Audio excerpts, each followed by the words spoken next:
her, like, eyeball was, like, moving up and down, kind of like she was having a seizure. Head trauma, skull fractures, brain bleed. She also has some broken ribs, too. No! Yes. No! Yes.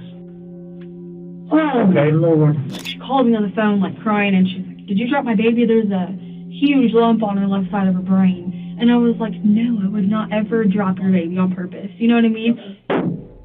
When a 2-month-old baby girl is rushed to the hospital after suffering a seizure in the care of her babysitter, doctors discover alarming injuries that raise more questions than answers. As investigators search for the truth, they find themselves facing conflicting accounts, shifting blame, and a story that begins to feel hauntingly familiar. Did she tell you before the same situation before it's happened? No, he didn't mention that. The following is based on official police records, and the footage has never been seen before until now. Please note that all persons charged with a crime are presumed innocent unless and until proven guilty in a court of law. In Oklahoma, on the morning of July 14, 2023, 26-year-old Holly Marie Shepard contacts Ponca City 911 dispatchers. Hi, I was trying to see if you can send an officer, or not an officer, sorry, like an ambulance. What's going on there? So babysitting a 2-month-old baby, and she's kind of acting a little funny. She's kind of been a little cranky. I just want to make sure that she's okay, and like her oxygen level, she's kind of like limp and kind of breathing funny. Her mom said she's been sick and stuff, and she's just kind of acting like out of it. It's not normal. I just want to make sure she's okay because she's in my care. Paramedics find the infant, a 2-month-old baby girl named Cora, in a dire state, with part of her head appearing deformed. However, when they reach the mother on the phone, she panics, explaining Cora has no defects of any kind. At the hospital, the truth of Cora's condition begins to emerge, confirmed in a grim call between officers. Once I got to the hospital, they took the child in to get CT imaging. And as they were finishing that up and taking the child back, the child started seizing after the CT imaging. So there's traumatic bleeding on the right side of the brain, and that's the injury that can be seen on the outside where it's kind of... Hold on. Let me pull up the photos the nurse took. Okay, and there was a visible mark on the right side of the child's scalp, I guess is what I might have to call you back, but I think that's what I needed for the time being. Sounds good. Thank you, ma'am. You're welcome. Thank you. Bye-bye. All right, bye. Bye.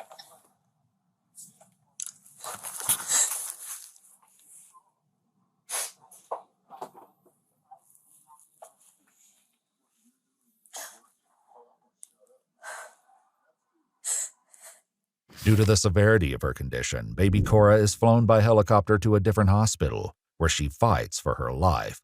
With unexplained injuries, investigators turn to the 3 people who were in the home with the baby. The babysitter Holly, her mother-in-law Doretta, and Doretta's sister Doreen, each with their own account for what happened that morning. So I got Holly's statement, I got Grandma's statement, and I got Grandma's sister statement. Okay. All 3 of them did not add up. Investigators will examine the accounts of all 3 women, but the real challenge is figuring out where the lies end and the truth begins. According to the babysitter, Holly, 2-month-old Cora had just been laid to bed for a nap when she began acting unusual. The officer begins photographing the crib where Holly put her down when Doretta calls out to her. Can I look in the crib? No. Does it? Can you just tell me what it looks like? Is there blankets in there? Like There's somebody's blankets. been sleeping in it? There's blankets in there. I can't tell you if someone's been sleeping in there or not. Can I just... No. Yeah, okay. Gotta keep that room. Okay. Is there something? What are you thinking? I can't figure out why she would put the baby in the baby bed. Well, she usually puts the baby on the big bed when she's taking a nap, so... If I say something, would it go against me? If you say something won't go against you, you're not under arrest. No. Okay. I don't want to say nothing that's gonna... I don't want to hurt her, but I just want if the baby fell off the bed. However, doctors noted injuries that point to something far more severe. Along with serious bleeding around her brain, they also found scattered skull fractures, as though something traumatically hit the child's head. They begin questioning Holly, who was recently left in charge of the 2-month-old and her 4-year-old sister. I'm a member on Facebook of a Ponca City area moms group. Okay. That I kind of talk on there to like just fellow moms, do like play dates and stuff with other kids because I have 2 kids of my own. And Mackenzie, the mom, she posted on there that she needed childcare. And I told her I was staying at home. You know, I have 2 kids. Met her at McDonald's, and like her and her husband were like, okay, yeah, I like her. So I just started that this week on Tuesday. But yeah, I mean, I don't know if she'll continue with me because of this, but she won't really talk to me. But yeah. So $1,200 a month. That's it's like $300 a week. So she just paid me today, and then so that's pretty good. That's pretty good. Yeah, it is. In their initial Facebook messages, which started 1 week earlier, Holly had introduced herself as a wife and mother of 2, stating she has tons of caregiving experience. Mackenzie admitted she was nervous about leaving her children with a stranger, but said Holly reassured her by offering several family members as references, including her mother-in-law, Doretta. And how many kids were you watching for? Just 2. Just 2? Yeah. Okay. So my 2 go to daycare. Oh, okay. Yeah. Okay, gotcha. And then, which is kind of weird because I'm like, well, I miss my kids, you know, but my kids love their daycare, so. Holly goes on to explain what happened after Sam took their 2 children to daycare and headed to work, leaving Holly and Doretta alone with Mackenzie's 2 children. So 911 was called at 10:37. So okay, I made her a bottle around 10:15-ish. And I was sitting on the couch and I was holding her. She'd been kind of cranky this morning, so I don't know if she was dealing with like some gas or what was going on, but she was kind of cranky. So I fed her. She drank maybe 2 ounces of her bottle, and she fell asleep in my arms. So I put the bottle down, kind of covered up with the blanket, and like sat there to make sure that she was like asleep. Then I stand up and I bring her to my daughter's bed in the crib and just set her down. Kind of swaddled her, turned on the nightlight and the little lullaby music thing, and then walked out to kind of handle. I left the door open, of course, to hear her, but to tend to Audrey. And then probably around like I want to say 10:35, so 2 minutes before I called, I noticed like I was sitting there playing with Audrey on the floor, and I just hear Cora, which is the baby's name, just like scream cry, like a hurt cry. And like our cats are outside. There's no, like, she doesn't roll over yet. She's only 2 months. And so I ran in there, turned the light on, picked her up, and I noticed that like her arms were just like stretched out, like they were so stiff, and her eyes were kind of like, I don't know how to describe it. Can you show me? If you don't know. Like my eyes? Yeah. Oh, like she was like she kept like so blinking. Yeah, that, and like her like eyeball was like moving up and down, kind of like she was having a seizure. And I'm a certified medical assistant, so I kind of like know the signs of that, and it looked like a seizure to me. So I just immediately I picked her up, and like I said, I saw that, and then her arms were stiff, and she was kind of breathing funny. So I was like, okay, I'm calling 911. After learning of Cora's injuries, the infant's mother called Holly to demand answers. She called me and she said, hey, did you drop my baby? Like, she called me on the phone, like crying, and she's like, did you drop my baby? There's a huge lump on her left side of her brain, or her head. And I was like, no, I would not ever drop your baby on purpose. You know what I mean? I mean, there's no way. And so where were Doretta and her sister at, like, whenever the baby was asleep? They were in the living room. Doretta is brought in for questioning, and although she recalls the morning much like Holly does, one important detail doesn't quite align. Well, Holly was feeding the baby, and the little girl was playing. And when my sister come in, we stood there talking. Well, Holly was holding the baby and started crying a little bit. Well, me and my sister talked, and we went out in the yard and loaded up the air conditioners, and we stood out there and talked. Out there in the car, you know. Well, then Holly comes out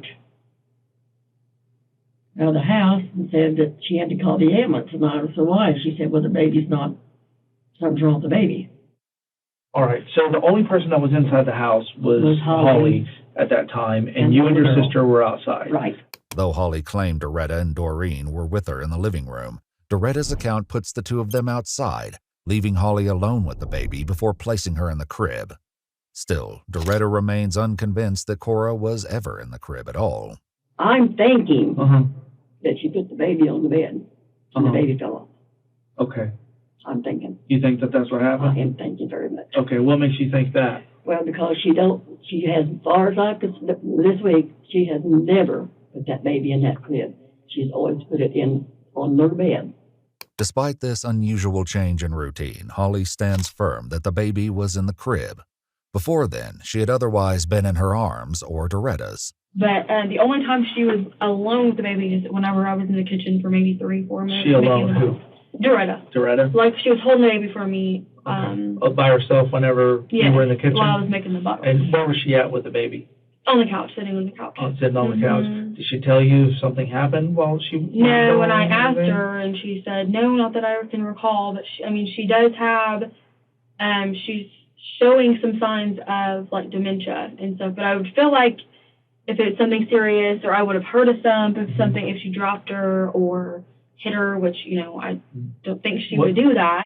Now, in your kitchen, you said Doretta was in the living room. In the kitchen, can you see from the kitchen to the living room, or is there a wall? There's a wall. There's a wall? Okay. Yeah. So that's the only time that Cora was out of your sight, line of sight, Correct. not with you, not anything like that. Before addressing this with Doretta, the detective explains the seriousness of the situation and delivers a shocking update about Cora's injuries. You can see it's a little red right there, and it's starting to swell, right? You can see the difference where the swelling's starting to spread, right? Yeah. By her temple. Oh, yeah. So, okay. There's also, she also has some broken ribs. No. Yes. No. Yes. Oh, okay. Lord. So, that's why it's important for me to find out what happened or how everything happened. At any point in time, were you left by yourself with Cora, the little baby? I left with her? Yes. Were you, like, left by yourself or you were messing with her? No? I was all in the kitchen at all times. I mean, in the living room. Okay, with Holly and the little girl and my sister. So at no point in time were you by yourself with Cora? No. Okay. Now, she also mentioned that you had the onsets of dementia. That's what she mentioned. Is that true? No. That's not true? No. I taking medicine, but I don't have dementia. I mean, I might forget a little bit, but I was outside. Okay. When she went to go make a bottle for her in the kitchen, she said that there was a wall in the kitchen that you can't see into the living room, and that you were left by yourself with the baby, and that's the only time that she did not have any eyes on the baby. No, sir. That is not true.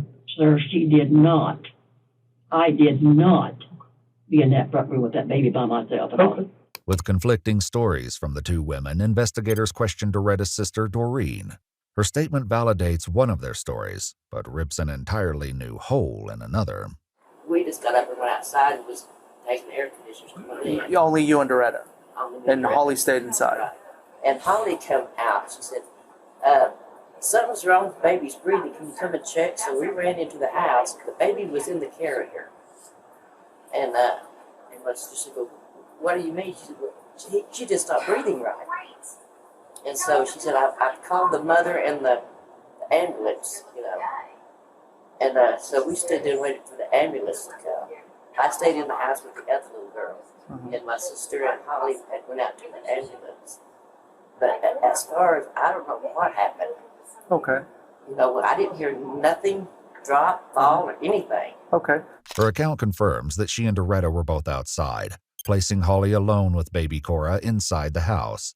But her claim that the baby was found in the car seat rather than the crib raises new questions. Did she say why she had the baby in the car seat?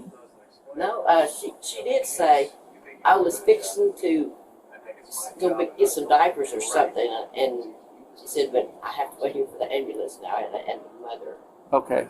This creates a gap in Holly's account. Was she putting the baby down for a nap as she claimed, or preparing to leave with her? Detectives spoke to Holly's husband, Sam, who showed them Facebook messages from Holly that morning. She'd been planning to bring him a drink at work, writing, "It'll be a minute feeding the baby." Shortly after, she dialed 911. After the ambulance left, Sam says she met him in person and told him the baby had a seizure before returning to the house, where police were waiting to speak with her. She then sent messages saying, "I'm scared our babies will be taken away. I didn't fucking do anything. I don't abuse children." She also snapped a photo of one of the officers writing FML, an abbreviation which commonly means fuck my life. Why is she worried about her kids getting taken away or your kids taken away? Just because DHS has been involved and they're not, no. Like I told her, like, if the baby had a seizure, they're going to be able to prove it. It's an injury. It's not a seizure. It's a seizure that was caused by an injury. Yeah. I didn't know that. Yeah. Speaking once more with Doretta, the detective wonders if Holly is telling the truth or possibly shifting the blame. She's lying about you being alone with her today. Absolutely. Okay.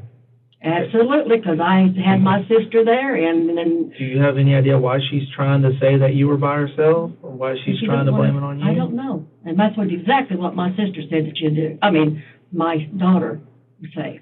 She said, Mama, she said she hurt that baby. And you bet that she's going to try to put blame on you. Okay. He wanted to go get the kids, and I walked him out and around, and then she left too. Okay. Is she supposed to? She wasn't supposed to. Huh? She wasn't supposed to. He asked her to hang tight. Holly is found walking 4 blocks away from the police station, and they bring her back to confront her with everything they've uncovered. Here's the deal. I just need you to tell me the truth so that I can try to tell the doctors down there what happened, okay? Mm-hmm. There's certain things that you kind of lied to me about that were verified by other people, okay?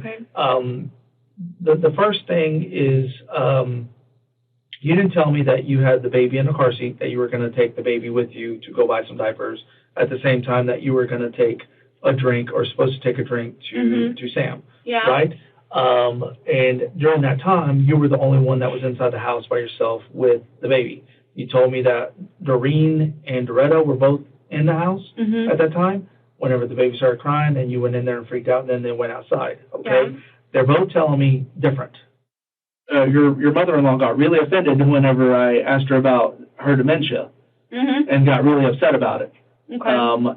That is very easily verifiable, which you said, you can contact my doctor, here's his name, blah, blah, blah, here's the information. That it's really easily be verifiable if she does have dementia or not. Right. Okay? I just need you to be straight with me, and I don't feel like you are.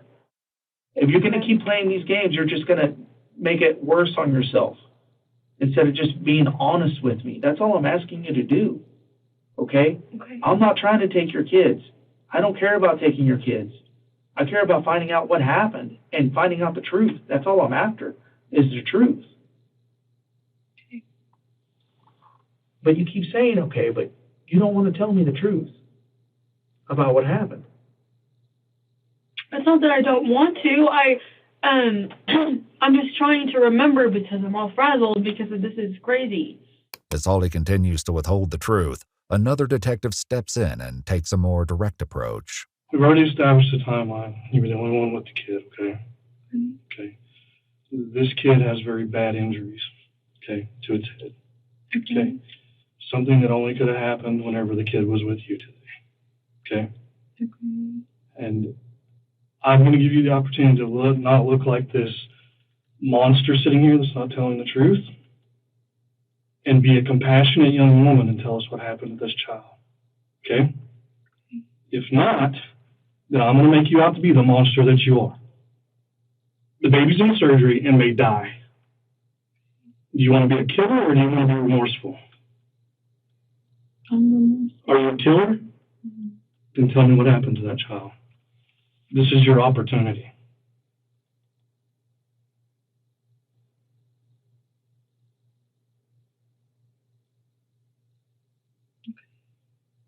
I'm listening, young lady.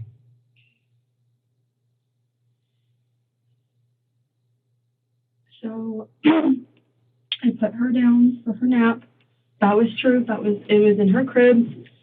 On the way back, Audrey had a toy on the floor, and I accidentally tripped.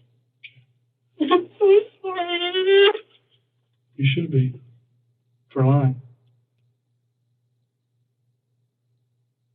I was just But I also need you to. You had all the opportunity to cry before. I'm sorry, I'm not very remorseful right now because you sat here and lied. Okay? But I also need you to tell the entire story. Where you tripped, what hit her head, because something hit her head very badly. She has skull fractures across the whole back of her head. Okay. So start over and tell me what happened. If you tripped, you tell me what she hit, what you did afterwards, everything. Okay. So I was walking, like I said, from the crib, which is in my bedroom, out of the hallway into the living room. There was a big, like my son's big monster truck right there, and I fell over, and I tripped, and she fell out of my hand, and just hit the floor. Like I don't remember anything being underneath her head. The bruising is, I wouldn't say cylindrical, but long. Okay. Like edge of the crib, edge of the wall, edge of. He's being serious about. I can give the doctors information about what happened. No, I know. I'm just trying to remember if there was anything under her head. All I know is I tripped and fell. Yeah, her head hit the trailer of the car. It was like this log. And then what happened? And then I picked her up and called 911. Is that whenever she had the stiff arms and Yes. had a seizure, like whenever she hit her head? Yes. And her eyes were doing bad and freaked me out. I didn't mean to fall. So your first inclination of having an accident with a 2-month-old child was to save yourself and not tell somebody what happened.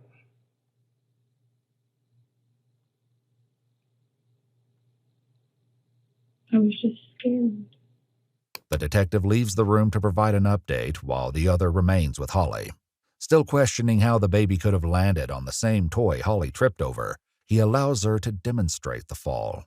So I was walking with her like this, and I guess I tripped and fell because I remember my foot going like this. And then I guess my foot kicked it, and then when she fell like this on it. Okay. So when she fell, how did you drop her? Did you go down with her? Like how does that show me exactly how it went? Okay, I'm trying to. Okay, so I tripped, my foot had her, and then I guess it kicked that. So then I fell, and I guess I let go of her because that's when she hit her head like that. Like I guess this would be that because that's her head. So did you drop her from up top all the way, or what? I think I had her mid, and then I lost. Dropped her? Yeah, and then I lost my balance. Okay. Then you dropped her as you were going down. Yes. Yeah. And so did you drop her completely from both hands? Okay. So she hit the floor. I think she hit the back of the toy, on the trailer part. I'll just show you. It's a big, semi, plastic truck. I wish I had a picture of it, but yeah. Right. You're okay. But I didn't purposely hurt her or, purposely hit her on the floor. And where is it now? Huh? Where is it now? It's just in the living room. Okay. Did you move it? Yeah, we moved it. Okay. Who's we? Or I did. Yeah. You said we. Sorry. No. It was me.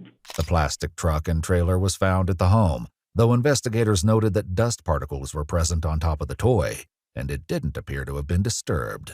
Here's the deal. Okay, go ahead. Again, I feel like you're bullshitting me. Okay. All right? And I don't like it. Okay? Have I treated you like you're an idiot? No. Have I insulted you in any which way by treating you like you're an idiot? No. Don't do the same thing to me. Okay. That's exactly what you're doing, and I don't like it. Okay. You understand? Mm-hmm. What are they going to find that's different from what you have told me? So I've been really busy today. Okay. So I fell twice today, but the first time was this morning, before this accident, and she did not hit her head. So you fell twice with her in your arms? Yes. and I usually don't drink coffee. I drank like 2 cups of coffee because I was tired and I've been like really shaky today and dizzy. So here's the couch. And like I said, I lay her like on the couch and I kneel, right? So after I changed her diaper and her clothes to the pink onesie with the black pants, I pick her up and I went to go throw the diaper in the trash in the kitchen. And I was in my socks and I just kind of lost my balance. I was kind of like, I got really, really dizzy. And this time I had her like cradled. And I kind of just fell like straight down. And I sat there for a minute because I like saw stars. And then I got up. So I like clinched onto her. So she didn't fall. She didn't hit her head. But I just wanted to tell you that but that's not really pertinent to like her head injury per se. She's got 2 skull fractures on opposite sides of the head. Okay. Okay? Yes. If you get hit on this side, yeah, you're not going to have a skull fracture on this side. You understand? Again, yes. Stop lying to me. You understand? I don't know why you keep doing that. The detective asks Holly to demonstrate again exactly how the baby fell, not once, but twice. Like, you want me to drop this when she drops? Drop it, yeah. Okay, I just didn't know. Yeah, okay. Drop it. All right. It's not going to hurt my feelings any. Okay, so like I had her and I tripped and she fell like right here. Like that? Yes. And hit the truck. The truck. Okay, yeah. And then second time? Okay, so I was on my side and I think that time she hit like the right side. Like, okay. I mean, it looked like she fell just straight down. Mm-hmm. Not really any particular side. So that's where I'm kind of confused to why she has 2, whatever. 2 skull fractures? Yes. Yeah. Okay. So you go to pick her up? Yes. So I kind of did this and I grabbed her like this. And I did this and I got like, I don't know how you would say that. Like off balance. Okay. And just dropped her. How? Here. How'd you drop her? Like this. Like that? A second time? Yes. Dropping from even, how tall are you? Like 5'6.5". 5'6.5"? Yeah. 5 feet, 6 inches is not going to cause a skull fracture to happen. Okay. It takes a tremendous amount of force. She either had to hit something that's super hard, okay, yeah, like this, or you had to grab her, be so frustrated and mad that you slammed her. You understand? Yeah. You can't change the laws of physics as much as you want to. You can't. Okay. Okay, just like you can't change the gravitational pull and how fast somebody falls. Mm-hmm. You cannot change that. Okay. Okay? What you're telling me about just dropping her and her falling down is not going to cause that amount of damage. Okay. Okay. Well, I just wanted to tell you what the absolutely truth was. So you dropped her about halfway down, about 3 feet off the ground when you tripped, and she hit the first time. The first time. And then she hit the thing. You picked her up, and the last time you're fully up, yes. You said you dropped her again. Yes. And that's what happened. Yes. And that's not going to change. No. With Holly now committed to her revised story, investigators turn their attention to why she made an attempt to cover up the truth. Why did you tell anybody to begin with? Because I was scared to get locked up, but here I am. Accidents happen all the time. I know, but I only had children. When you cover it up. Look at me. I need you to stop crying right now, okay? Because you've cried so many different times for so many different reasons that I don't even know if it's the truth right now, that you're actually feeling remorseful. I am. You get what I'm saying? Like, I don't even know. Like, how are you even able to look at that mother and just stone cold, not feel terrible or remorseful for what you did? Like, I cried the whole way from my house to meeting her at the hospital. And her and her husband were already, like, bawling. I didn't want to add to that. Though Holly repeatedly claimed she was crying over the incident, Cora's grandmother said that when she arrived to pick up the 4-year-old, It was Doretta who was in tears, while Holly appeared completely straight-faced. I mean, I just feel like you guys are thinking that I just threw this baby on the floor. Honestly, I think that's what you did. I think that's exactly what you did. And you just don't want to say it because you're afraid of any consequences or whatever. But I honestly think that's what it is. I think she was cranky. It's not your baby. You don't know what its normal things are. Mm-hmm. Your anxiety kicked in. And before you knew it, you were doing something that you were like, holy crap, that's not what I meant to do. I think that's what happened. And I hate that you think that. You're the one that's going to have to explain it to them. And you're the one that's going to have to explain why A and B don't add up to C. The doctor at the children's hospital is going to tell us exactly what happened and how it happened and how hard that the baby's skull was hit. Okay? Babies and young children, they are the hardest ones to break bones because they're not set like yours or mine. Their bones are still growing. They're really, really flexible. You really have to do something with a lot of force to be able to break their bones. You can't change that, and you can't hide that. Like, I don't know what you're wanting me to do. I'm not going to lie and say I just dropped her because I'm mad. I would never do that on purpose, ever. Like, yes, I have anxiety. Yes, I have depression. I have all this stuff. I'm on meds for it. Crying does not bother me. Like, my kids whine all the time. I don't hit them, and I don't abuse them. I'm not an abuser. So, I mean, I don't know what you want me to tell you. I didn't purposely throw her or purposely drop her. Like, I'm already locked up. There's no point in lying to you or lying to the judge or whoever else I talk to. Okay. There is no point. All right. But I don't know why you're putting me in jail when I didn't do it on purpose. You lied several times about why you did what you did. Because I didn't want my kids to be taken away, and now they are. Though she maintains this new version of events is the honest truth, a shocking revelation will soon shed an entirely new light on the case. For now, she's arrested and booked into the Kay County Detention Center. 5 days later, officers present a warrant to search her phone and face a new challenge. What's the password to your phone? Oh gosh, you would ask me that. I don't have it in my hand, so I'm trying to remember. Sorry, it's kind of inappropriate. So It's okay. I'm sorry. Okay, so it's capital S. Okay. TAY THE FUCK OUT 29 and then 4 exclamation points. Okay. So your password is a number on your phone because it pops up with a number. So does it also allow you to do letters?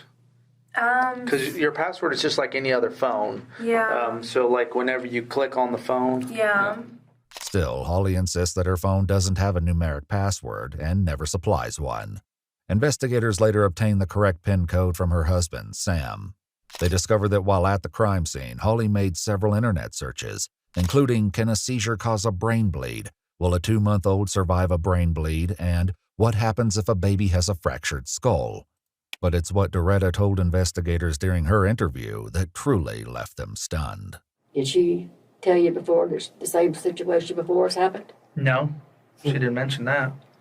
I'm sorry, I'm bleeding. So what's happened before? Should I say anything?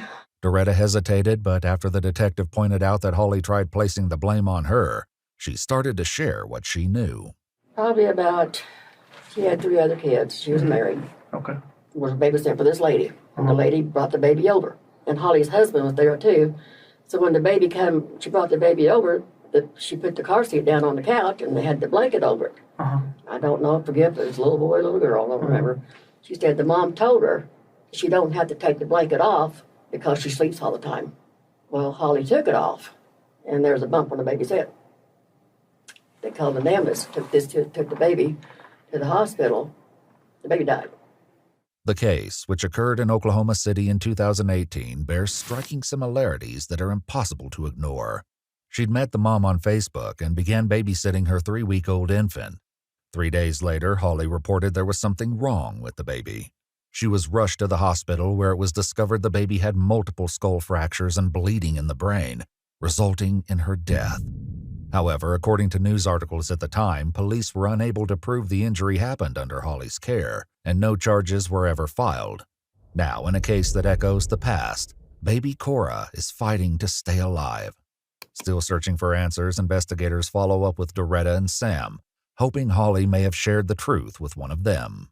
Cora's injuries are not plausible from what she told us.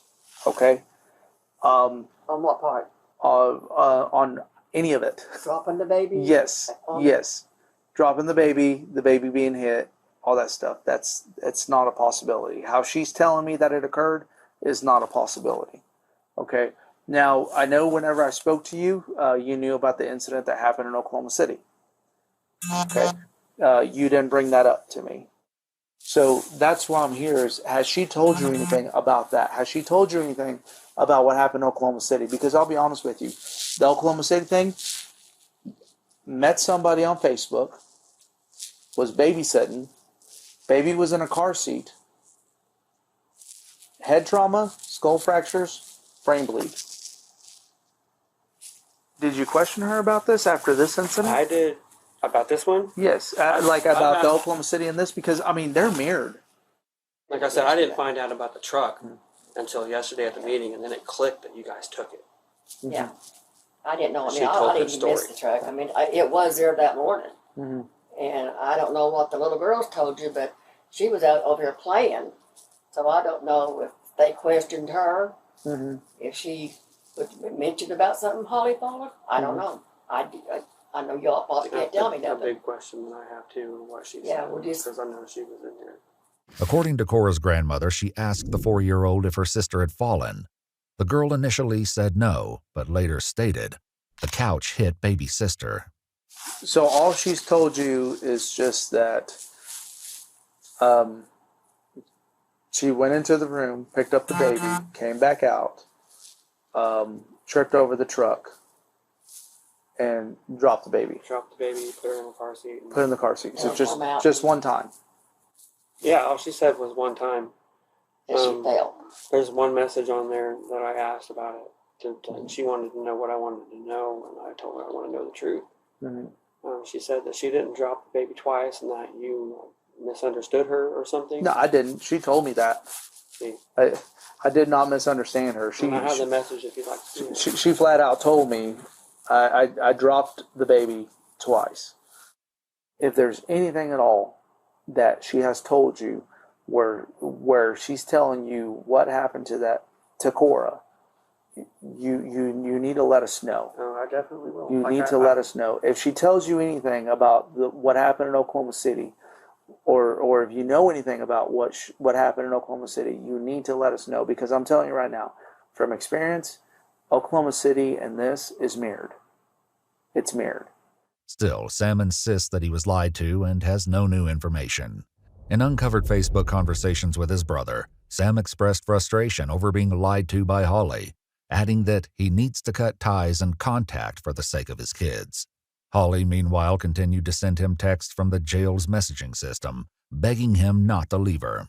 Whatever the truth about Cora may be, it isn't revealed in any of the messages. I just don't know what could have happened, to be honest. I've never done that. What? Have they found What is any? your opinion on what from what you think? I don't think it was I mean, unintentional. do you really think that It's not from a fall. she beat the shit out of him? I couldn't tell you. I don't know what else. Only she would be able to answer that question, but it's not how she's telling us that it happened. Holly's refusal to give a clear account has left the truth about what happened to Cora a mystery. But against all odds, the infant survived. Cora's mother posted this video update to Facebook on August 29th, 2023. It's Miss Cora. She's going to the Bethany Hospital today. Yay! We're so excited. Yes, we are. While baby Cora suffers from ongoing health complications, she continues to persevere and celebrated her second birthday in April of 2025. Mackenzie chronicles her ongoing recovery and continues to provide updates on her Facebook page, Cora's Journey. 26-year-old Holly Marie Shepard was formally charged with felony child abuse, placed on a $500,000 bond, and ordered no contact with minors. She didn't post bond and remained in custody, receiving only a temporary medical release due to her being pregnant, with a court order requiring her to report back to jail immediately after hospital discharge. The current placement and care of Holly's infant are unknown. On November 26, 2024, Holly entered a plea of no contest in Cora's case. She was sentenced to life in prison with eligibility for parole after 25 years. In 2025, while serving her life sentence, Holly was separately charged with first-degree murder in connection to the 2018 death of a 3-week-old infant, a development that offered hope for resolution in the case after 7 years. She entered a plea of not guilty, and the case is still ongoing, with a hearing scheduled for October 2025. When you're going out to kill somebody, if you're seen by a single other person on the trail, then that's that day screwed. In Cherokee County, Georgia, a sheriff's deputy stops to question a man parked on private hunting lands. At worst, the man is guilty of trespassing, or so the deputy thinks as he approaches. But behind this man's friendly demeanor is a calculating predator hiding bloody secrets and a lengthening trail of bodies. The deputy follows the man back to his van, never suspecting for a moment that he is in the presence of a cold-blooded monster who was killed before and whose thirst for violence has not been quenched. The following report is based on official police records, and most of the footage has never been seen before until now. The first sign of trouble in Leon County, Florida, comes when 6-year-old nurse Cheryl Dunlap doesn't show up for her Sunday school class. But it's not until she misses work at Florida State University the next day, December 3rd, 2007, that her friend reports her missing. Her adult son goes by her house, hoping to find an innocent explanation. Police soon realize that no one in Cheryl's life has heard from her since the morning of December 1st, 2 days earlier, when she told a friend she was going to the library. She was logged into the Wakulla County Public Library's computer system at 9:45 that morning, and she cashed a check for $100 at 11:15 a.m. After that, police know nothing.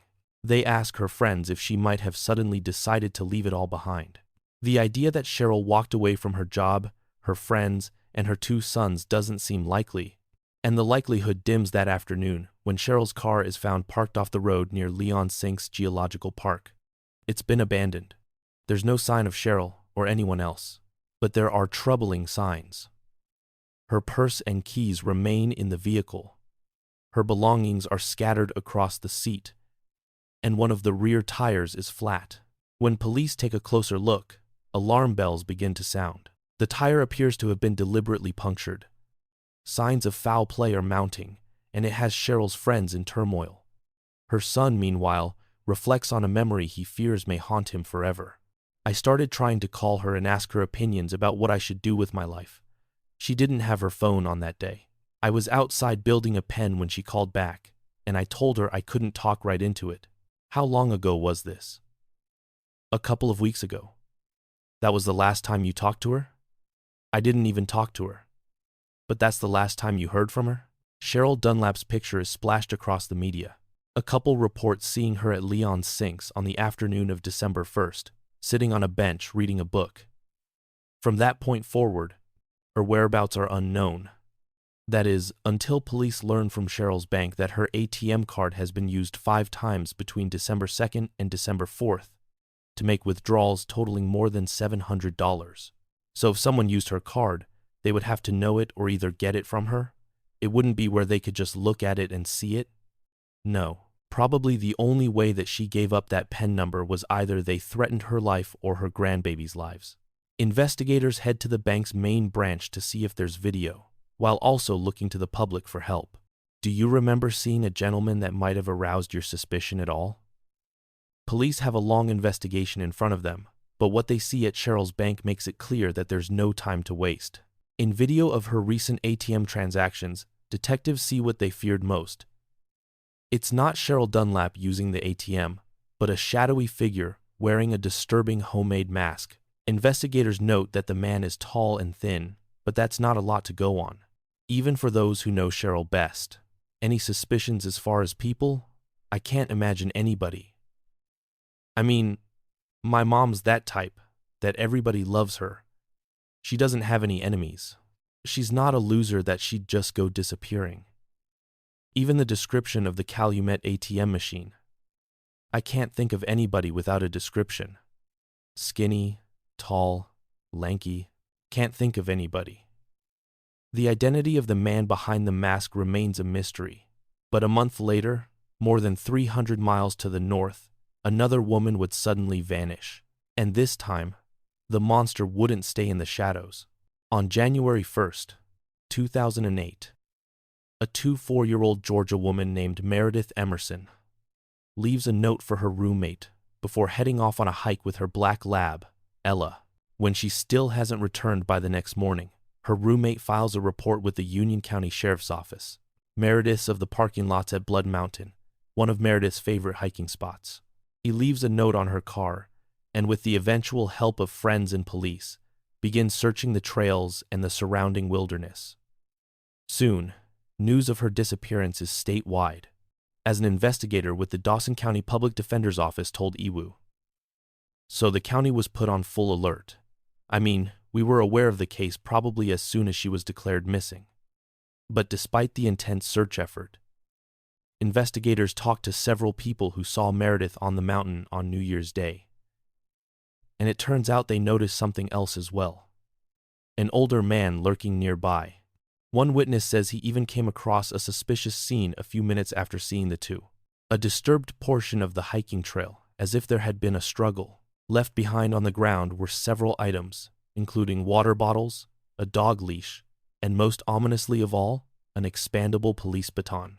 Witnesses described the man they saw with Meredith, a 60-year-old white male, around 5'10", 160 pounds. And they mentioned another fact as well. He had a large, reddish dog with him. Police share these details with the local media, and the tips start rolling in. Could this man be responsible for Meredith's disappearance? Could he even be the same sinister figure seen taking money out of Cheryl Dunlap's bank account a month earlier? The cases are eerily similar. Two women, alone by themselves on national forest land, and now both of them missing. In Leon County, Florida, the tips in Cheryl's case are beginning to take on a familiar shape. Ran into this man in his white van, and his dog started barking at us. A big dog, kind of reddish-brownish hair. Long hair, I guess. Witnesses come forward to describe a very specific man they saw in the area, and most of them agree that it was late November 2007, only days before Cheryl Dunlap went missing. And we saw an old man, skinny. I remember he was skinny, looked homeless, walking towards us. A gentleman was standing in front of it and said hello, and he engaged in conversation immediately. I noticed stuff strewn around the campsite, and the most prominent thing was a beautiful dark red iris setter. This gentleman with his dog approached me, coming out of the woods, and it made me nervous.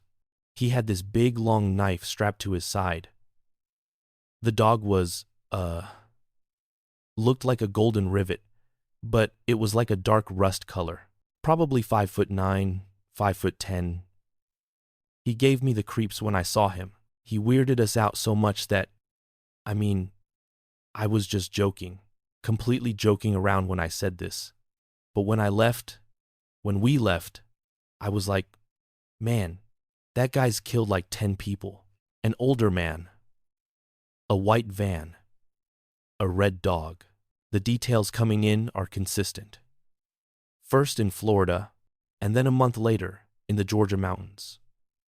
But it's not until a businessman named John Tabor hears the news that police are finally able to put a name to this phantom.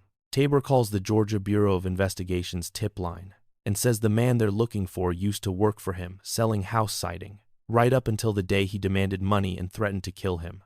The man drives a white Chevrolet Astro van, and he has a red golden retriever he calls Dandy. His name, Tabor tells them, is Gary Michael Hilton. And that's when things start to move very quickly. Armed with this new information, the GBI finds Hilton's driver's license records in the system, and they send out an updated Be on the Lookout report to law enforcement and the general public that includes his name and photograph. Hilton is labeled a person of interest in Meredith Emerson's disappearance. and investigators hope to find him before it's too late. Unfortunately, in the Florida case of Cheryl Dunlap, hope has already run out. I drove up in there to where I like to walk in and walk the dogs in, and I seen some buzzards fly up just right beside the road. On December 15th, 2007, 14 days after Cheryl Dunlap was last seen, a hunter comes upon a tragic discovery in the forest. I told my son to stay in the truck to, let me see what the buzzards was doing. And I walked out there, and it appeared to be a human body. At first, all I could see was just maybe the torso. I didn't see a head. I could see it was from maybe neck to waist. Okay. And I thought it was a deer to start with. And when I looked at it, and I seen the leg and the foot sticking out, I knew what it was then. The body is nude and is already significantly decomposed. It is found deep in the forest, off the main roads.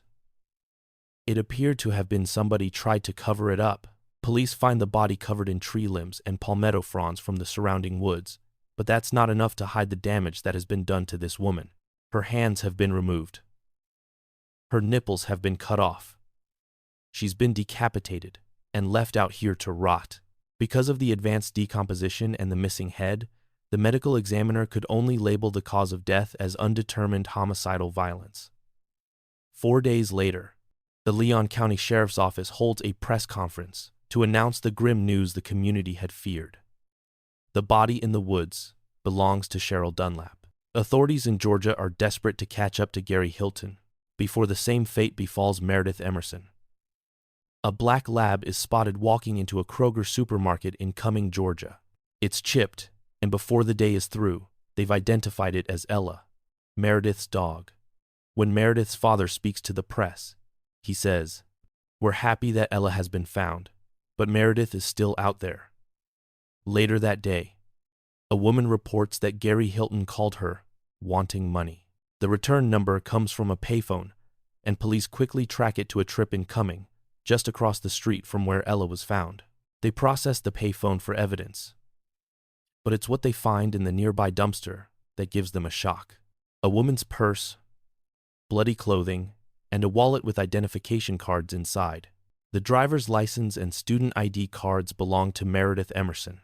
If the hunt for Gary Hilton could ever become more intense, it just did, and that night, police get the 911 calls they've been hoping for.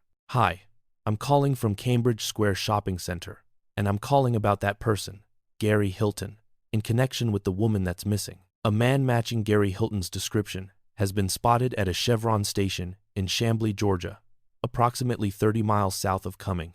I'm walking my dog, and at the gas station up here, there's a white van and a red dog wandering around. Like his red dog. It's definitely him. The van is there. The dog is there. I saw his face.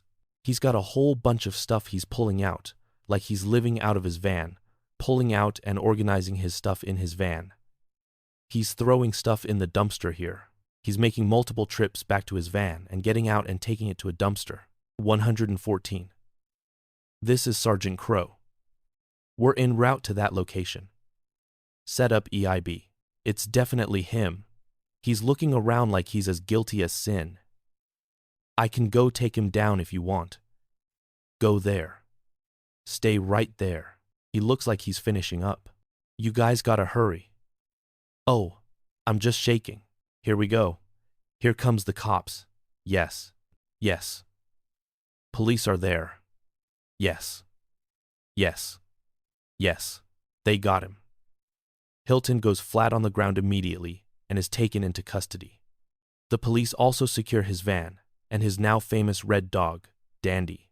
But while the arrest goes off without a hitch, every officer on scene can see for themselves the unsettling truth. Meredith Emerson is nowhere to be found. Hilton is taken to the Georgia Bureau of Investigation where he lies prone on the floor, unwilling to cooperate and complaining of pain from multiple sclerosis.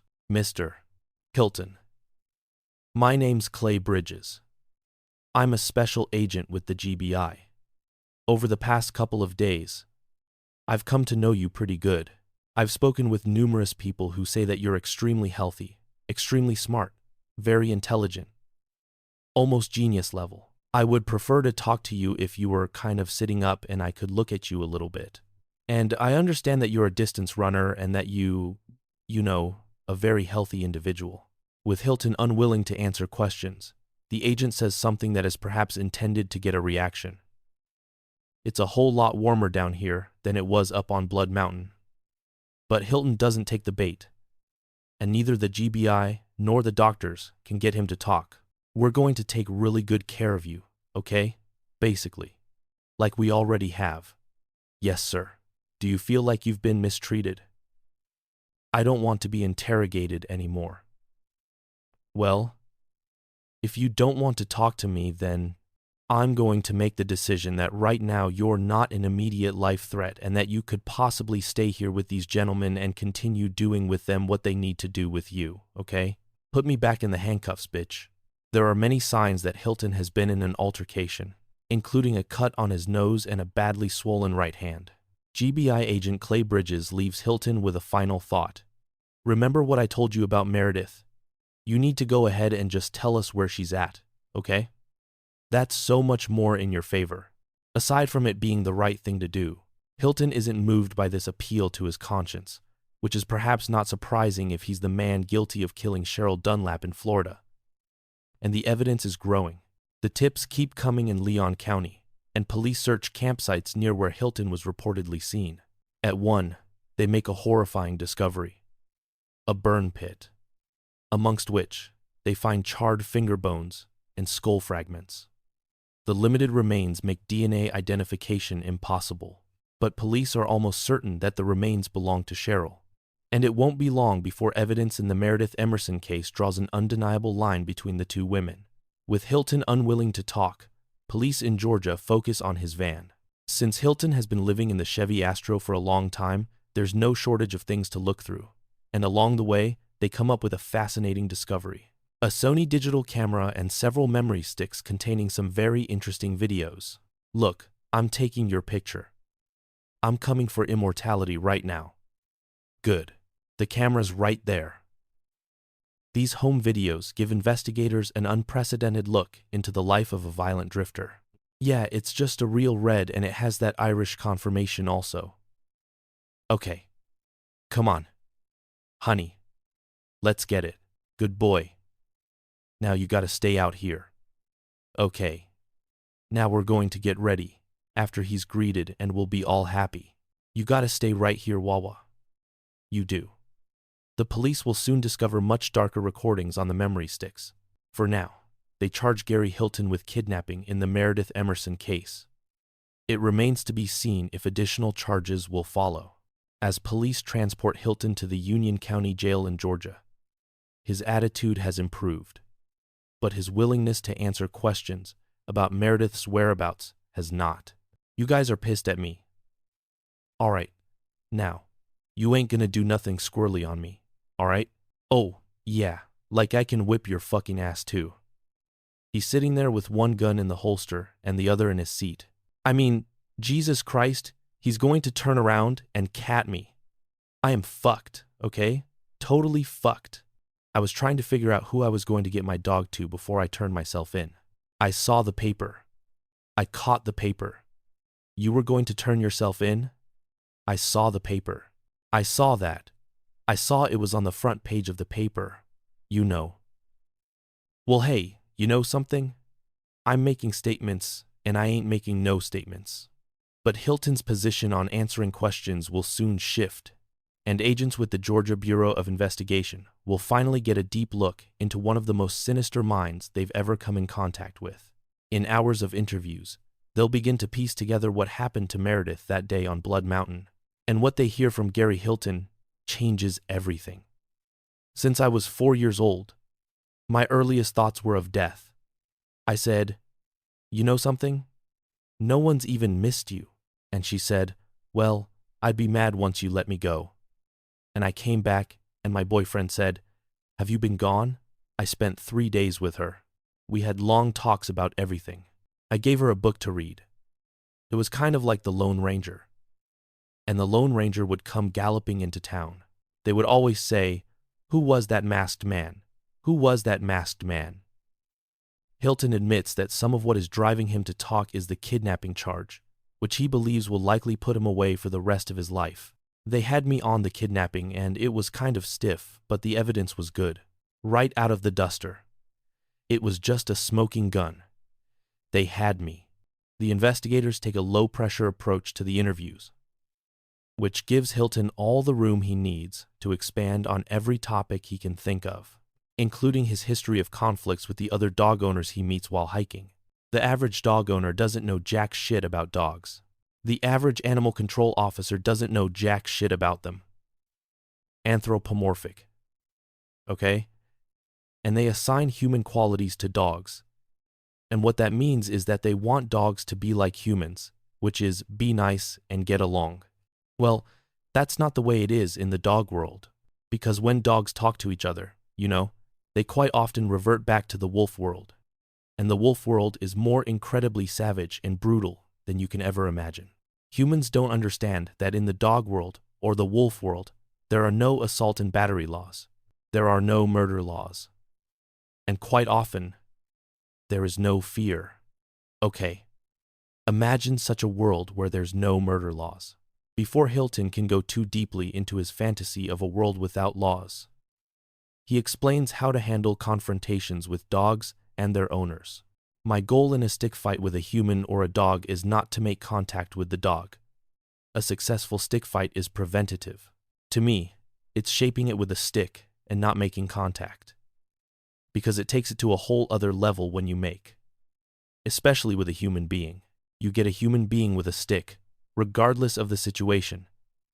It's probably gonna ruin your day, buddy, and it may not go your way either, even though it always has. I've had the police call on me 30 times at least, and no exaggeration, in 17 years. Hilton's history with the police is well documented, and not all of it concerns other dogs. He has a history of theft, telephone fraud, arson, and was even accused at one point of attempting to murder his own stepfather. His conflicts with the law haven't settled in recent years, as demonstrated by police dash cams and his own home videos. What do you have on your hands there? Don't ask me, man. He's about to take off. Sir, I've done nothing but respect for you. Putting out leaflet soliciting? Yes. You're the law, man. You are the law. I'm gonna check it out. And if it ain't the law, then you're wrong. I'm filing and I'm suing because you're interrupting my work. Go right ahead. But it's one particular encounter with the cops that catches the public's attention after his arrest. You bumped into a Cherokee County deputy up on some private hunting property back in, I guess it was October or something. And that was widely publicized. I've got maps of the area. And I was headed to Cohutta. Actually from Longfield. But I'm out of Chambliss. Okay. And I camped out here 20 years ago. I can show you. I've got a WMA map right now. You may have. 20 years ago. It probably was okay. When the footage comes out, cops working the Cheryl Dunlap case notice the cap Hilton is wearing. It bears a striking resemblance to the one in the ATM footage from Leon County. I just wanted to play some camp because I'm on my way to Cohutta. I'm leaving. As a matter of fact, I'm getting my maps together. I got to buy some maps right now. Did you hear? Did he get on tape? My joke about deer hunters? Yeah. What's the 3 reasons a deer hunter does this? Yeah. I made that up. I'm a comedian too. But I have a little joke about these southern outdoorsmen. They come out in the woods for 3 reasons. One is to get drunk, the other is to poach, and the other is to change the oil in their truck. I'm sorry. But though Hilton has suspicious items in his possession, I won't get out of the truck without it, man. I don't know, kind of steer this law enforcement officer away from you, or... I was being perfectly candid with him. And I mean, in talking about that, I, as a police officer, when you and I encounter one another, I'm gonna know you're not. And I know what you mean, but how do you define that as far as how are you a pro? I'm a pro in that I'm not just styling. You see, their entire life is a style. Nothing is real. They're talking the talk, and they're not walking the walk. And they're styling, and that's why you see posers. That's my word, perfectly precious posers. That's what yuppies are. Hey, I love you. I love you. I love you. Mr. Hilton, you take care. Be safe.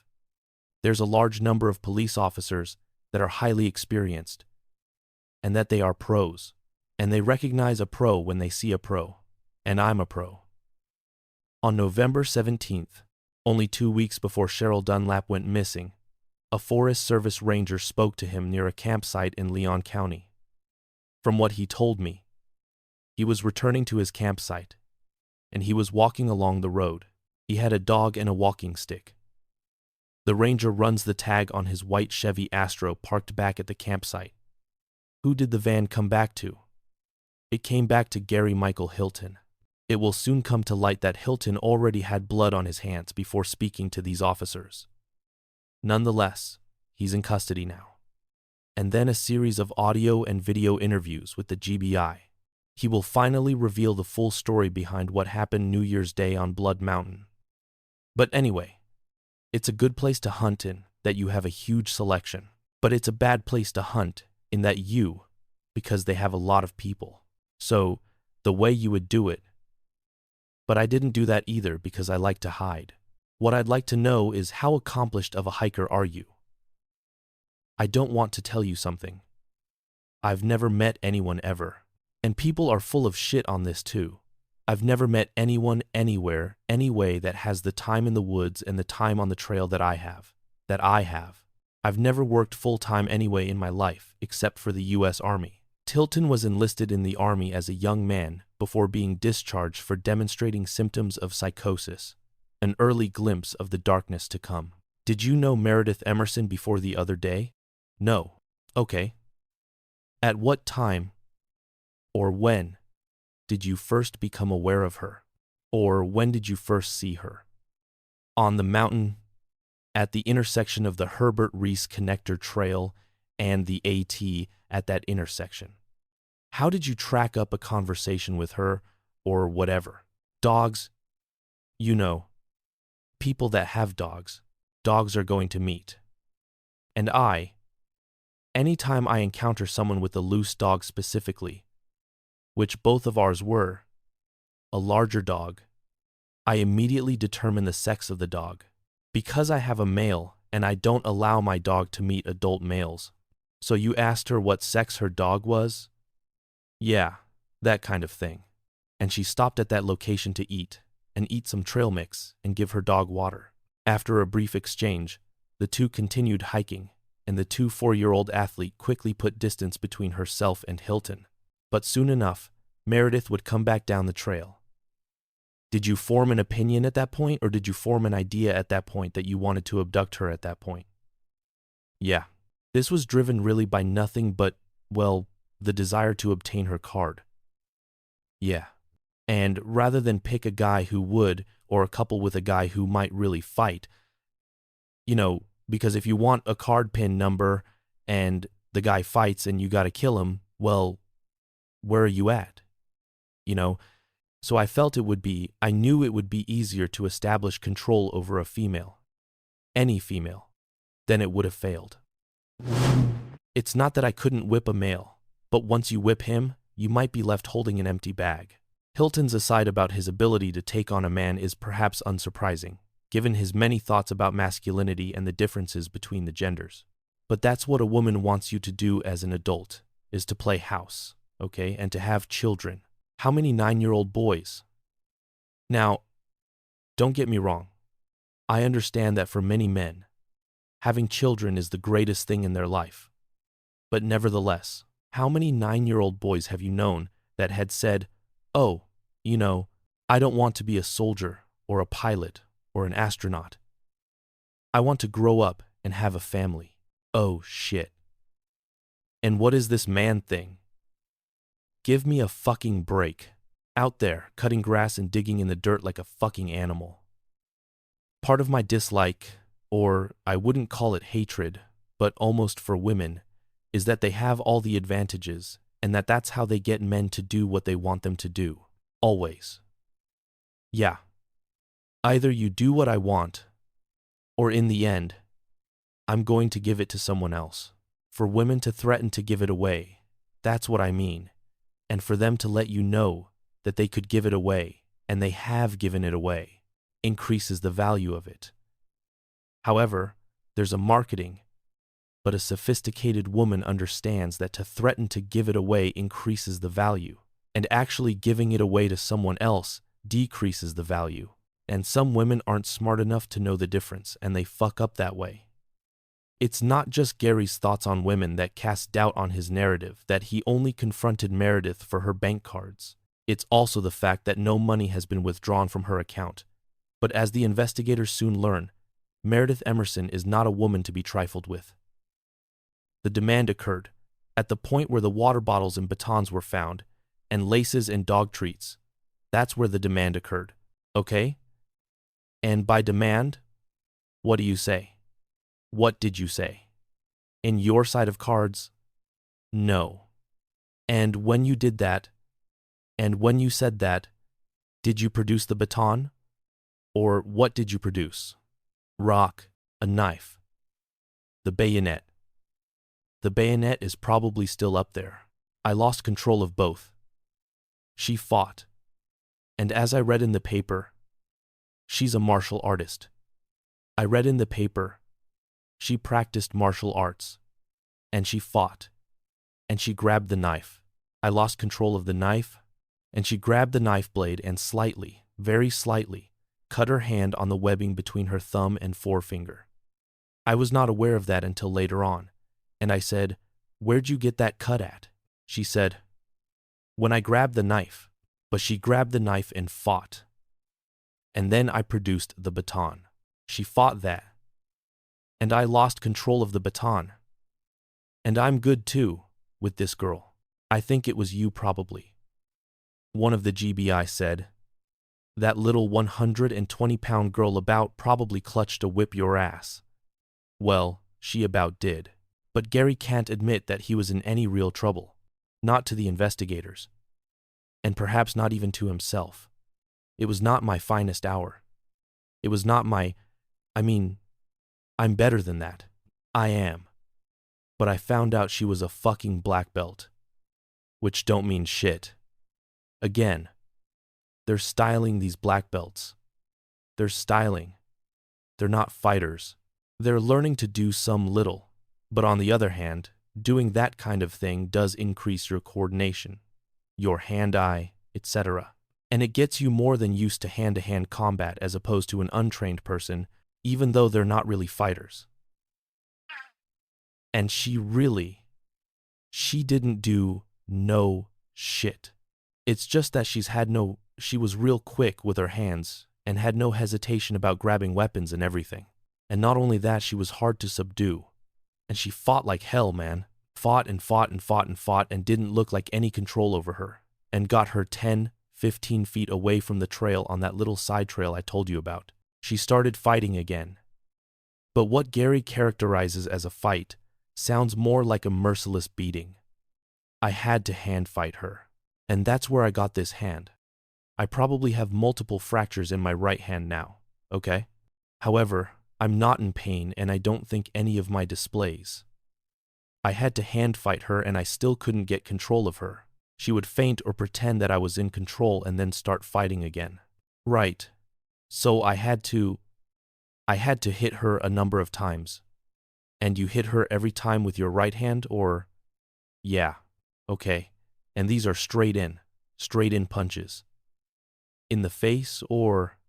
Yeah, or the head. Okay. As to what extent she was injured, her two eyes were somewhat blackened. She may or may not have a fractured nose. I checked with her a number of times and she was not in any pain other than afterwards. She was not in any pain other than a headache. I offered her and gave her aspirin. Hilton tells the investigators that once they were safely off the trail, he was able to finally subdue her. So I got control of her again, quieted her down, got control of her again, and I kept her moving down that close trail around the corner of the mountain, so to speak. And at that point, I produced it's like a duck tie. It's like a handcuff that police use. Zip tie? The zip tie, yeah. Except these were just commercial zip ties. They don't have zip ties. You remember what color they were? Yeah, black. They're not there anymore. Oh, you'll probably find them in the dumpster out of the way. Probably. Did you have a rubber band around them? Yeah. Okay. We did find one up there. Oh, I don't know. Hilton's use of zip ties and Meredith's abduction draws another connection to the Cheryl Dunlap case. Investigators searching several of Hilton's Leon County campsites find a number of items he left behind, and zip ties are prominently among them. But it's something else that Hilton leaves on Blood Mountain that will make the connection undeniable. Told her to be quiet and stay, and went back to clean the crime scene. But it had already been found. Okay. By that time, it had already been found? I saw the three. There were 3 hikers that had found the things, and they were no longer there. Okay, and they were headed down the slope and they were looking back. Were you crouching behind a rock at that point? I had been looking at them. And then I laid down flat in the trail above them. Because if a trail is cut into a slope and someone's below, if you lay in the flat, you're deflated or inflated, so to speak. And I laid down in the trail at that point and the stuff was gone. Among the items Hilton lost on a mountain were his expanding police baton, Meredith's leash, and water bottles. And the dagger-like knife he calls a bayonet. When investigators with the Florida Department of Law Enforcement compare the blade of the bayonet to the hole in Cheryl Dunlap's tire, any doubt is put to rest. It's an exact match. If I'd been back to the crime scene just several minutes sooner, I would have beat those people that found the bat, and I would have picked it up. But as it was, I had to bite her twice, and bring her all the way around the corner of the mountain, and then secure her to the tree. So she caught me fair and square, yeah. And one thing I didn't ask you about this, since you're on that point, one thing I didn't ask you about. Did you have to put something to keep her quiet? A gag, so to speak? Or anything like that? Was she unconscious at that point? Never, never.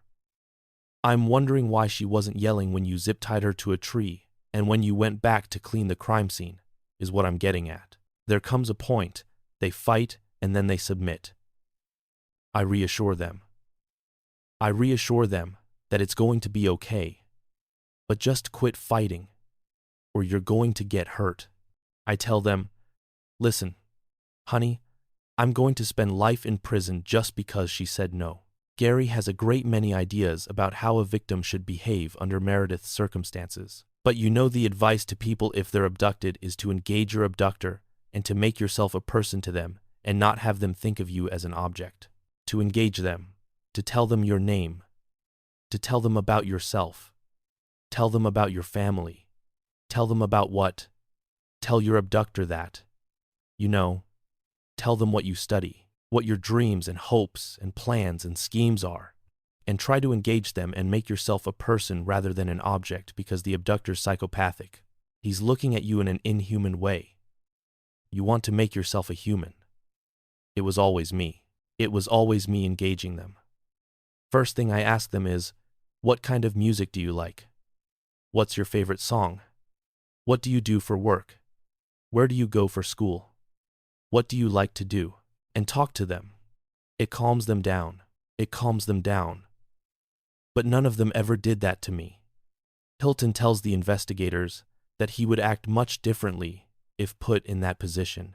She never once told me, hey, my name is Meredith. I mean, that's what I'd be doing. I'd be pitching to a guy like you. They don't even pitch me. Like really, I won't say a word. I didn't even see nothing. I don't know a thing. I had no good, hey, I'm not even going to report this. Just cut me loose. Cut me loose as soon as you can. If I can get back for a big alarms race, I'll never report. I'd be pitching the whole damn time. Meredith, who wasn't fortunate enough to have Hilton's instructions on how to be a victim, is subdued by other means. What did you do at that point? Went back to her and cut her loose. And she was not tired at all, except I put a loop around her neck. What kind of loop? What? Just a nylon cord? 300-pound test, just wasn't even tied. It was like a loop. I put a loop line around her neck and just like a leash, like a dog's leash. And that's the only way she was secured. Okay. And I told her that I had a gun and that, I was going to shoot her ass down. I didn't have a gun, but I had a BB pistol, looked like a gun, and I was going to shoot her ass down. She took off running. But you got to do that because most girls can probably outrun me. Not that fast. And after that, from then on, she totally cooperated. We traversed the blood mountains of the sticks, up, down, through the drainage, up. She was totally cooperating with me. Let me ask you this. Okay. You didn't have those at the time? I just had the new yesterday. I told her I had a pistol, which I did, but I told her I had a firearm and that I would shoot her by that time. And from that time on, she was compliant, totally compliant. And I was solicitous of her behavior, of her condition, and of her comfort from then on also. Okay? But that was not the torture. Hilton says that he took Meredith down the mountain before tying her to another tree, and again making what he calls the demand. I told her, well, I was going to have to get her cards and PIN number out of the car, which was in her purse, under the seat. Let me back up. Did she tell you where her purse and her cards were? Yeah. Okay. And she told you where her cards were at that point? Yeah. She told me incorrectly, but it was just under the wrong seat. It was under the driver's seat. Actually, under the passenger seat. Okay. Hilton says he approached the parking lot cautiously, knowing there was a chance that the hikers above had called the police. When he arrives, however, the coast is clear, and he moves his van next to her car. So I walked her up next to her car, opened the side door of my van, and put her in my van, and then took a chain, put her in my van, and laid her down. And I had 2 lengths of chain padlocked to the seat mounting, the front seat mountings. 1 chain padlock, in other words, the seat mount, where the seat is attached to the car. Both of those chains were padlocked by one end to the seat mounting. What did she say to you? Did you say anything at that point? She said, they told me not to get in the van or in a vehicle or something to get in. And then I determined from her where her purse was, which was under the passenger rather than the driver's side.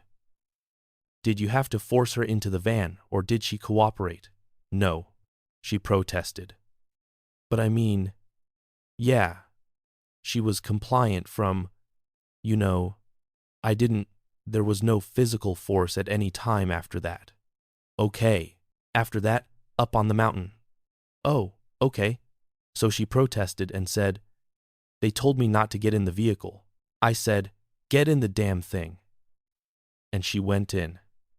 Okay. Gary says that after Meredith was secured by chains in his van, he put her dog Ella in her car before heading to nearby Blairsville with the intention of finding an ATM. But soon, Gary says he had a change of heart, got several miles away as we were driving away, and she's still voicing concern about her dog. I wanted her to be calm, and, could be. And I knew she was anxious about her dog, so I said, well, do you want me to go back and get your dog? She said, yes. So I turned around, went back and got her dog. Of all the details Gary has given thus far, this act of kindness is perhaps the hardest to believe. And yet the investigators know that it must be at least partially true, because Ella was finally found incoming, nearly 50 miles south of Blood Mountain. Then again, Gary appears to have a compassion for dogs that doesn't extend to humans. People are enculturated and programmed to only believe that life is valid if they're doing it with others. So the problem with these poor lumbers, these sociopaths, is they're so programmed like that in spite of themselves, they don't know themselves. They don't understand that there's no hope for them. They don't understand. They don't understand that they're a round peg in a square hole and that they're never going to fit in. They don't understand that there's no way in the world that they are going to get real satisfaction out of a human relationship. I didn't understand myself until day one. Actually, when I got a dog, and all of a sudden, I was no longer alone and I didn't have that wrenching sense of loneliness and being alone. But yet there would be no salvation in the company of others. You're alone. Your life is empty, alone, lonely. But there's no salvation or satisfaction in the company of others. It's a terrible. I see many. Those are the worst kind of people. They're tragically unhappy. Of course, Gary's thoughts on the errors of humanity go well beyond sociopaths like himself. And there's a psychiatric school of thought that says existential anxiety is responsible for most of human neurosis. Yeah, because we're the only. That bothered you back then? Since I was 4 years old, my earliest thoughts were of death, and that I was going to die.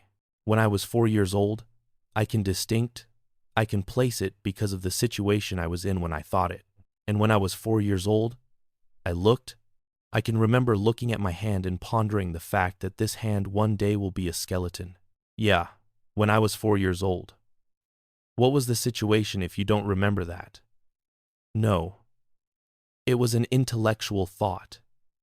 It was the awareness of my future non-being. The humans are the only animal that I know that really has to cope with it all. It's the knowledge of our future non-being, or of the inevitability of our death. It's the flame that shakes our entire life. Rather than lure Hilton back to the point, the investigators appeal to his ego. All your travels and camping and stuff, by yourself, you get a lot of time to think. That's the thing. People have a lot of insight.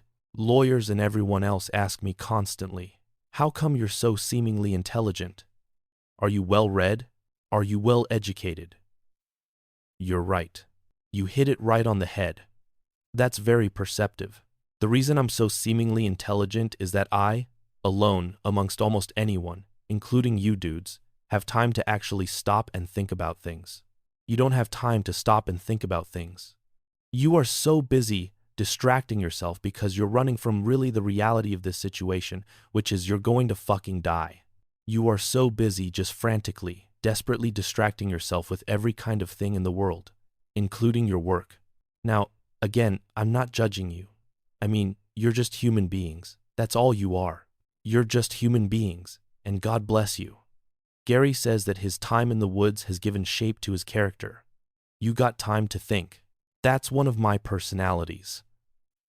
And those are all distinct personality types that represent distinctly different things. And I'm all of them. What's your artistic type?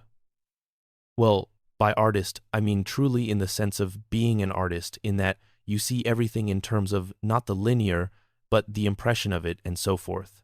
And as far as the medium goes, I'm an artist that people ask me, I tell them I'm an artist, and they say, well, what's your medium? Are you a sculptor or a drawer? No, my art is my life, and my art is weird. I'm an artist, my art is my life, and my art is weird. I'm actually gotten into this. Of course, it's true. It's all true. Everything I'm telling you is real. It exists. It's true. Hilton tells them that he even made the decision to yank some of his teeth out for the purpose of his art, and of course, to stand out even more from the rest of society. They're grinning, fucking idiots. I call it a dental display. That's what I'm calling it. It's like chimpanzees and other apes. They do a genital display. You'll see a chimpanzee in the zoo. They'll go like that. That's a genital display. Well, humans do a dental display. That's why I love my teeth. These are both artistic, philosophical statements, and they're practical too. If someone's fucking with me, I'll go, "You're pretty." They're scared the shit out of any damn human, but they know I'm for fucking real. I ain't no yuppie. See, I ain't posing, bitch. I got my potty teeth here, bitch, and I present this fantastical spectacle to people. But I understand, they can't understand it because it's so fantastical. It's kind of like the Lone Ranger. And the Lone Ranger would come galloping into town. They would be all the schmuck townspeople, right? And here's a Lone Ranger. He'd be wearing this mask. That's a Lone Ranger mask. Skin-tight outfit. A really elaborate 2-gun rig, mounted with silver with chrome pistols. And just a theatrical outfit. He'd be mounted on this beautiful palomino. He'd have this trippy Indian named Tonto. You know what I'm talking about? And if the Lone Ranger were to ride out again, what would they always say about the Lone Ranger? They would always say, "Who was that masked man? Who was that masked man?" Though many of his home videos show Gary alone with Dandy, some of them do show him interacting with others, such as this Papa John's manager who seemed less than impressed with Hilton's version of the mysterious stranger. You tell these guys to quit terror driving. You tell them not to drive more than 5 miles an hour above the limit. You tell them to keep at least a vehicle length. At least. And it should be 1 vehicle for every 10 miles an hour. If this is Hilton affecting society at large like the Lone Ranger, one can only imagine the impression he made on Meredith Emerson. But while the 4-year-old may have no longer physically resisted Hilton after Blood Mountain, she wasn't done fighting him. I was saying that when it comes to individual human beings, the answer is really simple. I simplify groups of human beings, and you really have to actually to preserve your scalp for that matter. You have to make broad judgments about groups of human beings, but always understanding that individual human beings, the answer is really simple. It really is.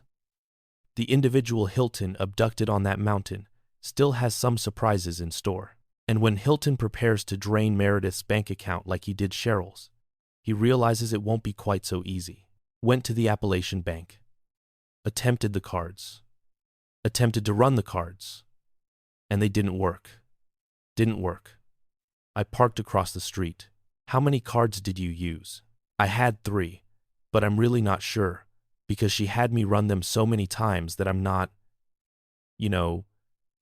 she had me run them in Blairsville, then I went to Gainesville, then I went to Canton. I tried multiple times. Card wouldn't work. It was either invalid or unauthorized, one or the other. So I came back. Went back to the van. I said, 'Honey, no go.' Now she danced me around with 2 more PIN numbers. Well, I think I did this, or I just changed it over and I'm not sure this and that, and I changed it and finished it up. Blah, blah, blah, blah, blah, blah, blah, blah. Go try it again. It'll work. This number. Give me another 2 numbers. Not working, hun. You might as well just give it up. I don't know what the purpose of this, etc." Meredith convinces Hilton that he may need to try at another bank. 4 or 5 times. She kept trying to convince you that it would work. She did convince me. She ran me back. I go try it like an idiot. Like some eternal optimist. I had to go out of the van, walk the 100 yards or wherever to it, run it, come back. She'd give me some other story, or another card. I got 3 of them that worked for it. I don't know why the reason for all this was. I told her later. I said, "I'm not even going to ask you why. It's just that I'll never understand what the purpose of you've been doing this for." It may be that Meredith's strategy was twofold. 1, as long as he didn't have access to her accounts, her life remained valuable to Hilton. 2, every failed ATM transaction left a digital footprint, potentially giving police a direct line to their location. Did you attempt to conceal your face in any way? Yeah. I did conceal my face. How did you conceal your face? Held a towel over my face. It's another chilling echo to the Cheryl Dunlap case. in Florida. The only question is whether Meredith's resistance would allow her to escape Cheryl's grisly fate. So when you left the bank attempts down in Gainesville, which way did you go? Back to DeLoner. Okay. Now it's too late and I've had it. I'm like in the shape I am now. You know. With the MS, some days I can't get out of bed, and then some days I'm good for a few hours. And my time was up. Can't think as far as being able to function or even think. And I started north to where the object of getting my campsite somewhere. Gary says they found a place to camp that first night in Dahlonega, Georgia. But not before a close call nearly put a quick end to his plans. The snow was coming in at higher elevations and it was accumulating rapidly. And there was probably 2 inches on the ground, on the road very quickly. And I was losing traction and control.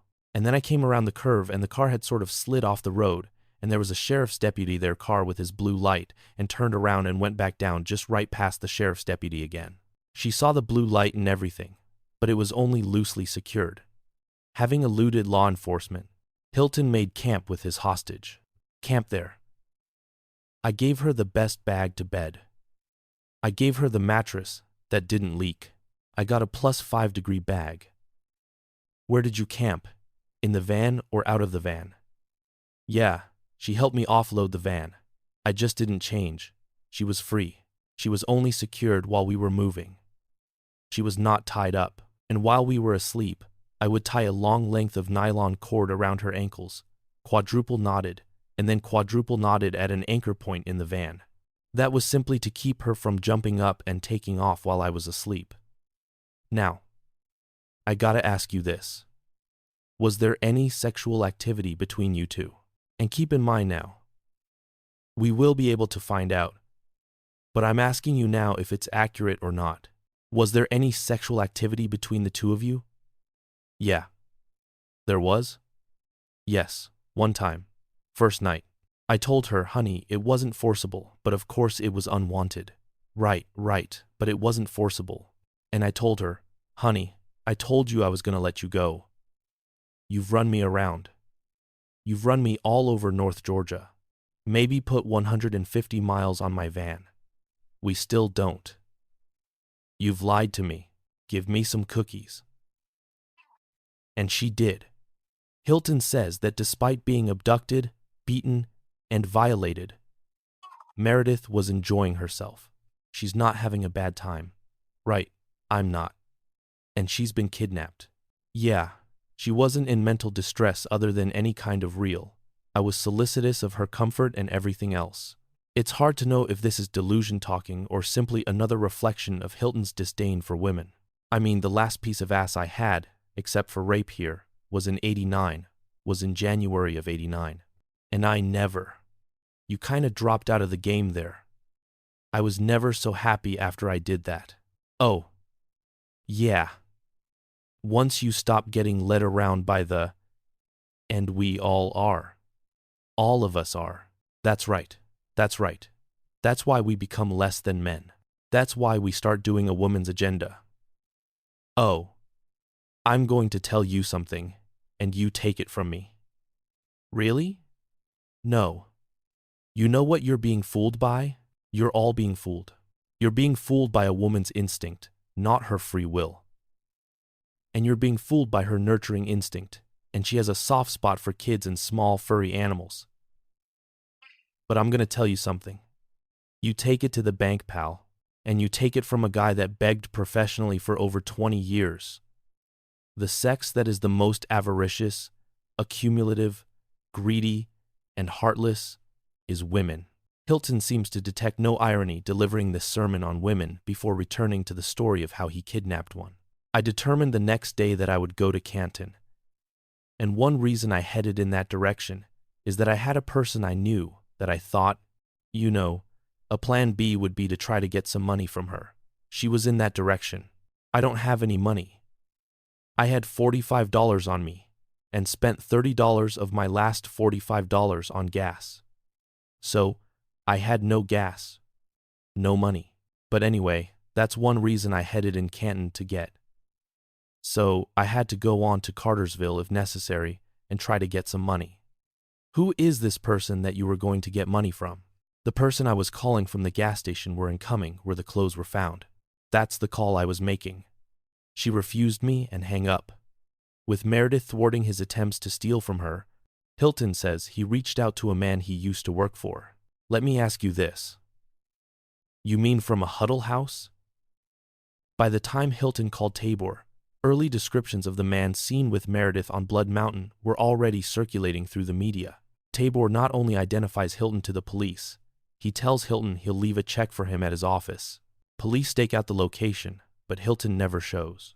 We all, even guys like myself, that are just totally sociopathic. Right.